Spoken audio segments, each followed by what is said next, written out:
Do you sometimes sense a subplot in those query letters I read all the time? My name is Jean. I'm an author, editor, publishing professional. I help you make your writing better. So, on a recent query critique video, Mel says, am I the only one who sensed that there might be a romantic subplot, or did I miss the plot completely? And Mel, you might have sensed that in there, and that's okay. And that does not mean that you missed anything if I didn't talk about it out loud. And this happens for a couple of reasons. One, query letters are usually skimmed. I usually spend somewhere between 6 and 10 minutes, like parsing out little pieces of the language and really evaluating it and trying to be helpful to people, but agents are usually going to skim over them. Imagine if they spent 10 minutes per day on every single query letter, they would fall behind faster than you could ever imagine.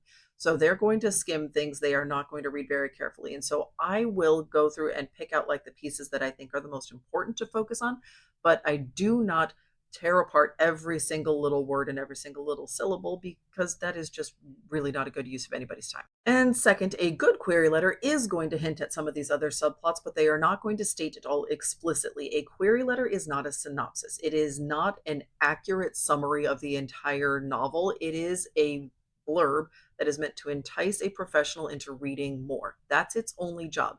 There should be things that exist in the manuscript that are not clearly articulated in the query letter itself. A query letter is a few hundred words, and some of those are dedicated to like metadata and like shopkeeping stuff up at the top, and some of them are dedicated to the author's bio at the bottom. And so you're talking about like 200, 300 words are dedicated to this story. You cannot capture everything that is in the novel in that few of words. If you were to try, it would sound ridiculous. And so, sensing that there is another subplot, sensing that there is something more underneath the surface, that's a good thing. That means that this author has chosen their words carefully enough and that they are hinting that there is more intrigue in the novel than there is in the query letter.